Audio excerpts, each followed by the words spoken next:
You know what? Yesterday's video ended up being as much or more about the United States and our censorship here than it was about Cuba, and so I didn't get to stuff that I wanted to talk about regarding the situation in Cuba. I'm sorry to go 2 days in a row talking about the same topic. I never like to do that, but tomorrow I will try and have something on some more thoughts on the reserve repo situation, because that's always an interesting topic to try and explore and delve more deeply into. It's just, it's a very deep pool, but we'll leave that for tomorrow.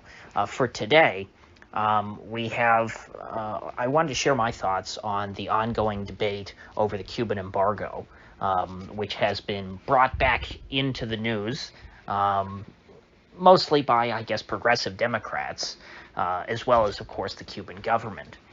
And I don't like this debate. I feel like it's one of the less intelligent wedge issues in this country, because it shouldn't be a wedge issue. The issue of the Cuban embargo typically gets boiled down to, well, do you support the communists or do you oppose the communists? Which is a very it's a very dishonest way of looking at the situation, because I, myself happen to be a person who both opposes communists and thinks that the Cuban embargo is dumb and has accomplished nothing, and in principle is even wrong.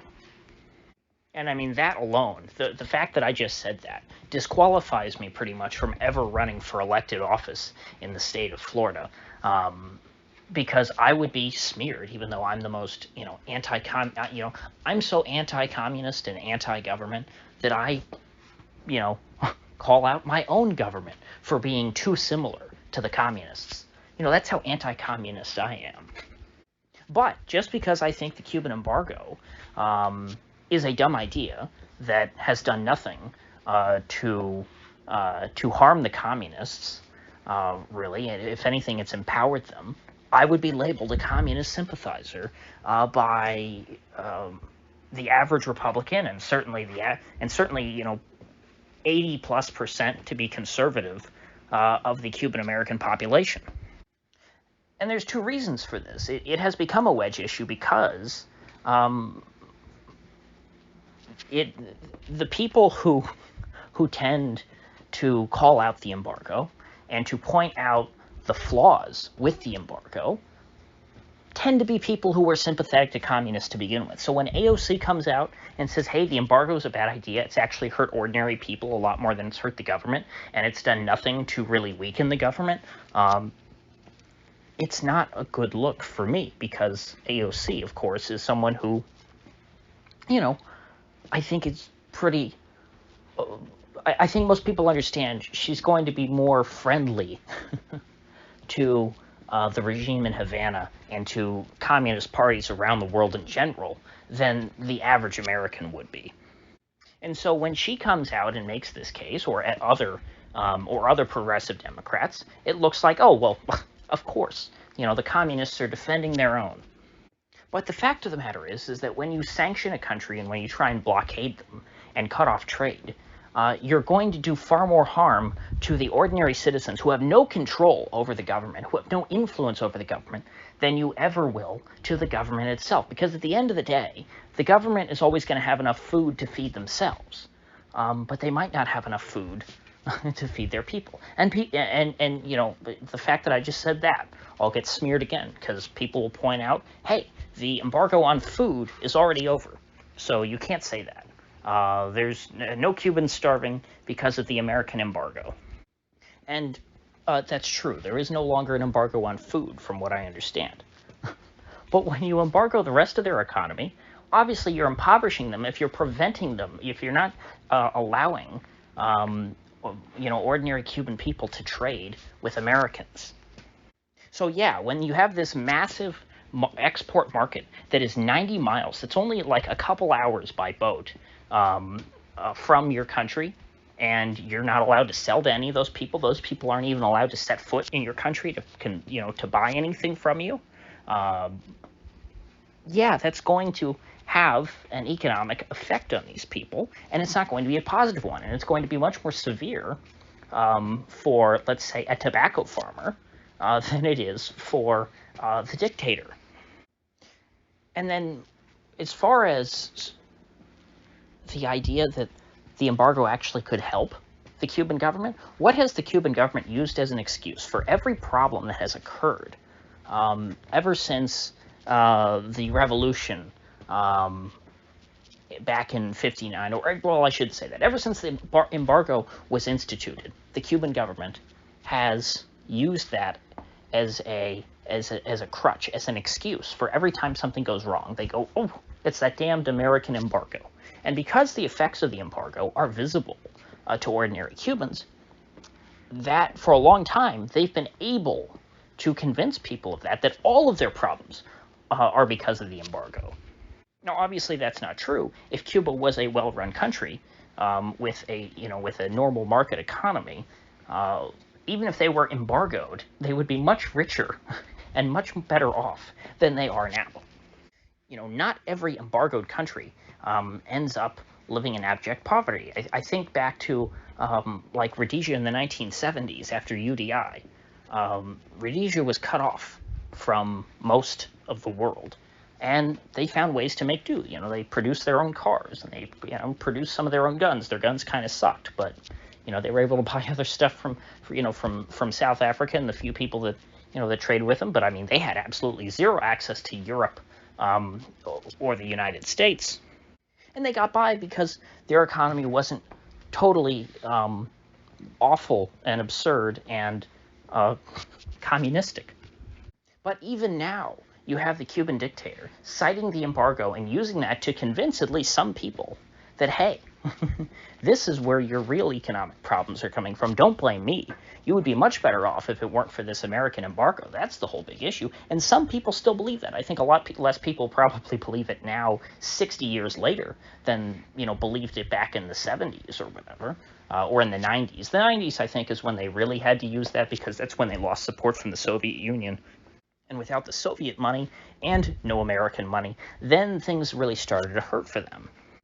And always, you're going to hurt poor people much more than you're going to hurt the rich people. You can say, well, the rich people aren't as rich as they otherwise would be. Okay, sure, you can make that argument. But the poor people, who are already poor, are poorer. You get that? And before I end off this point about the embargo, think back to the oil embargo on Japan before World War II. That was that directly resulted in Japan attacking the United States. It's not something that we're taught here in the U.S., but the reason why Japan attacked the United States is because FDR said, nope, we're going to cut off your oil. We're not going to sell oil to Japan anymore. And so the Japanese said, well, gee, we have to find oil somewhere else. Well, where's the only place we can get oil? And they saw the Dutch East Indies, and they thought, well, how are we going to invade the Dutch East Indies? It's too far away. And so the Japanese war planners decided, well, we need to capture the Philippines and then use that as a forward base so that we can go capture the Dutch East Indies, which is today Indonesia. The Philippines, of course, because the U.S. had a global empire at the time, like a de jure global empire, not a de facto global empire. They said, okay, well, we have to go attack the Philippines. So that led to them saying, well, gee, we need to take out the American Navy so the American Navy can't come, defend the Philippines from our invasion. And that gave us Pearl Harbor. The Japanese attacked us because of an embargo. So, looking back, gee, World War II, a lot of Americans died in World War II. That embargo looks kind of dumb now, doesn't it? All because FDR didn't want to sell them oil. Now, I'm not saying that Cuba is going to start World War III. That's not what I'm saying at all. The Cuban embargo is not going to lead to the U.S. being drawn into a world war. That's ridiculous. But my point is that I've never seen an example where an embargo was a good idea. And obviously, even if you made the case back in the 60s that, oh, well, we need to put on this embargo, we're going to starve out the Cuban regime, and then it's going to crumble and fall apart. Well, it's been 60 years, and the embargo hasn't crushed the Cuban regime yet. I don't think it's going to do it anytime soon. I don't think you're going to make the Cuban government last any longer by getting rid of the embargo. I think that you would hurt the Cuban government by taking away that excuse that they use endlessly to blame all of the problems of their people on the United States. If the U.S. completely gets rid of the embargo, you can't blame America anymore. Now, moving on to the second thing I wanted to discuss about Cuba, there is a planned flotilla of Americans who want to sail from Florida down near Cuba and kind of have some kind of rally. I guess kind of like the Trump boat parades. Think of it like that. But with instead of a bunch of Trump flags, they're going to wave a bunch of Cuban flags and try and signal to people. I guess hoping people can see them from the shores to show their support. Now, the Department of Homeland Security, not the Cuban Department of Homeland Security, the American Department of Homeland Security is threatening these people with 10 years in jail, saying that they could be locked up for a decade if they accidentally cross into Cuban territorial waters. That's not the Cuban government saying, hey, if you cross into our territory, we're going to arrest you and throw you in a prison for 10 years. This is the American government telling its own citizens, if you go down there and try and show support to the people in Cuba who are trying to overthrow their government, we will throw you in prison. I mean, these people aren't talking about getting out of their boats and going onto, Cuban territory, or going onto land even. They're not even talking about going into Cuban territorial waters. They're saying, hey, we're going to stay in international waters for what we're doing. And the government is still saying, hey, but keep in mind, you cross that line, we will come and get you. And we're going to throw you in prison. And so the Biden administration, I guess, doesn't even like people showing support, moral support, for what's going on in Cuba, let alone any kind of material support, God forbid, which, I mean, I'd be all for that. If, because, I mean, we've got plenty of guns here in Florida. If they wanted to start start raising money, Bay of Pigs style, to buy up a bunch of guns here and send them to the people in Cuba, I'd be all for that. But I mean, the Biden administration would throw us all in prison for the rest of our lives in solitary confinement. I mean, I don't want my government getting involved in the situation in Cuba, but individual citizens, I have no problem with that. I mean, hell, Americans were backing the Irish Republicans in Northern Ireland for decades. And that was not the American government. Those were American people, people of Irish descent in the Northeast, in New England, in New York. So I have absolutely no problem with Cuban Americans or any other Americans doing the same for a much better cause, frankly. I'm much more in favor of people overthrowing the communists in Cuba than I would be, the royalists in Northern Ireland. I'm a little, I don't really pick a side in that one because I'm not a huge fan of either of them. But I mean, seriously, if we live in a world where our government